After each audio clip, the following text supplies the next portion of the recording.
India को वो पसंद नहीं है, इंडिया बड़ा सख्त उसके ऑपोजिशन है, तो इंडिया की तरफ से काउंटर प्रेशर आएगा। Interesting thing is this oath taking which was happening there. The scourge of Yunus basically is now going to leave Bangladesh. Bangladesh के इंटरिम गवर्नमेंट के सरबराह डॉक्टर मोहम्मद यूनुस ने बाकायदा तौर पे रिजाइन कर दिया है और बांग्लादेश में एक बाकायदा तौर पे एक इलेक्टेड गवर्नमेंट कायम हो चुकी है।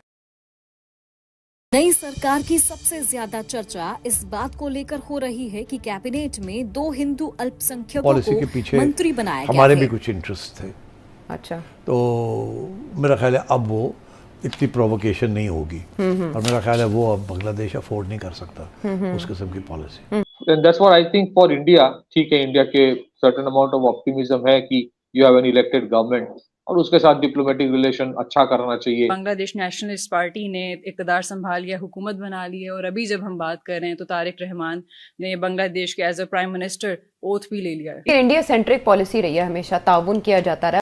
इस रिफॉर्म्स के ऊपर बीएनपी ने अपना जो रुख है जाहिर कर दिया पहले दिन ही।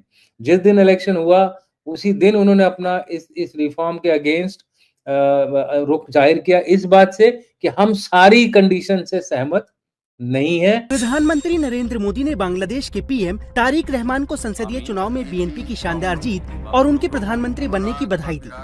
पीएम मोदी ने तारिक रहमान को परिवार समेत भारत आने के लिए इनवाइट किया है। अच्छा, ऐसा क्यों कहा जा रहा है कि मोरूसी सियासत ही यहाँ चलती है, जेनजी का कोई चेहरा सामने नहीं आ सकता? The scourge of Yunus basically is now going to leave Bangladesh. At least उसकी पावर तो खत्म हो चुकी है। So let's find out Tariq Rahman जो अभी लेटेस्ट chaos है उसमें Tariq Rahman can he control it, because पूरी स्वेरिंग इन के अंदर फिर से दोबारा से झटके लगने शुरू हो चुके हैं। आप और उसका पहला ही जो चरण है वो पहले दिन ही सामने आ गया जब जमात और एनसीपी जो उनकी नेशनल सिटीजन पार्टी है जो छात्रों ने बनाई है, दोनों ने बॉयकॉट किया है ओथ टेकिंग सेरेमनी को। और मैंने ये पहले बोला था, रीजन क्या है? रीजन ये है कि बीएनपी जो है कभी नहीं चाहेगी कि जो जुलाई रिफॉर्म से उस समय उनको इसके ऊपर रिजर्वेशन थे कि भाई ये जुलाई चार्टर पे और डिस्कशन चाहिए, लेकिन यूनुस सरकार जो है वो अपनी बात को कभी मानती नहीं है, जो लॉजिकल बात होती है उसको तो मानती नहीं है। और अब तो सरकार से बाहर हो गए, लेकिन जाते जाते भी उन्होंने एक ओछा सा कमेंट मार डाला कि भाई नॉर्थ ईस्ट, भूटान और नेपाल ये अलग हैं, भारत का इनसे कोई रिश्ता नहीं है। एक विशाल समूह, पता नहीं किस किस तरह की बंगाली में बात कर रहे थे। तो ऐसे आदमी की जो सोच है, मुझे तो उस सोच पर ही तरस आ रहा है, लेकिन उसका मुझे पता था असर होगा, क्योंकि जो जमात और एनसीपी है ये इनके मोहरे हैं, ये यूनुस के मोहरे हैं, और यूनुस अपने मोहरे पीछे छोड़ गया है जो कि बीएनपी की हालत हमेशा खराब करके रखेंगे। अभी उन्होंने क्या बोला है कि ओथ सेरेमनी जो होनी थी 2 चीजों पे होनी थी। पहली थी कि भाई आपको मेंबर ऑफ पार्लियामेंट इलेक्ट कर दिया गया है जो कि उनका एग्जिस्टिंग संसद का कॉन्स्टिट्यूशन है, जो कि शेख हसीना की गवर्नमेंट का कॉन्स्टिट्यूशन है एक तरह से, क्योंकि शेख हसीना की जो गवर्नमेंट थी उस कॉन्स्टिट्यूशन पे अपना काम कर रही थी। जो रिफॉर्म थी वो जुलाई में बनाई गई थी, जिसमें टोटल 84 पॉइंट्स हैं, और उन सारे 84 पॉइंट्स पर यस नो पर पब्लिक से जो है रेफरेंडम हुआ था। उस रेफरेंडम में 70% पब्लिक ने बोला था कि रेफरेंडम के हिसाब से कॉन्स्टिट्यूशन में रिफॉर्म करने चाहिए। इस रिफॉर्म्स के ऊपर बीएनपी ने अपना जो रुख है जाहिर कर दिया पहले दिन ही। जिस दिन इलेक्शन हुआ उसी दिन उन्होंने अपना इस रिफॉर्म के अगेंस्ट रुख जाहिर किया, इस बात से कि हम सारी कंडीशन से सहमत नहीं है, इसको दोबारा रिव्यू करने की जरूरत है, जो कि मैंने कई सारे पॉडकास्ट में पिछले 3-4 दिन में बोला। लोग मुझसे सहमत नहीं थे, लेकिन मैंने कहा देखिए पहले दिन ही प्रॉब्लम शुरू होगी, और प्रॉब्लम शुरू हो गई है। कौन इस प्रॉब्लम को शुरू कर रहा है आप सभी जानते हैं, पाकिस्तान, क्योंकि जमात जो है पाकिस्तान की सुनती है, उसको बांग्लादेश से कुछ लेना देना नहीं है। दूसरा चीज चाइना पाकिस्तान के थ्रू इसको कराता है।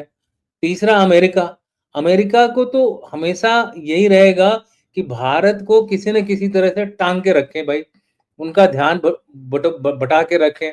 अभी खाली पाकिस्तान पे फोकस कर रहा है, उसको बांग्लादेश पे भी फोकस करना चाहिए। तो यूनुस उनका हिज मास्टर्स वॉइस है।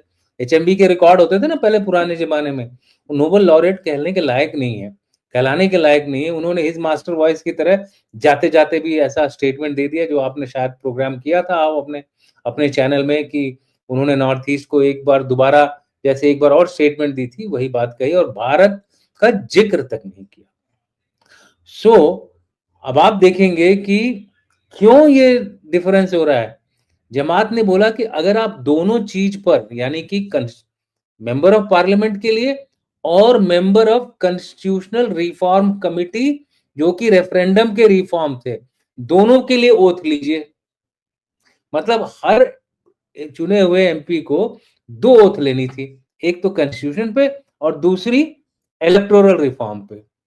अब उन्होंने बोला कि भैया हम तो मेंबर ऑफ पार्लियामेंट के लिए चुने गए, हम तो इलेक्टोरल रिफॉर्म के लिए नहीं चुने गए। इलेक्टोरल रिफॉर्म के बारे में हम बाद में देखेंगे।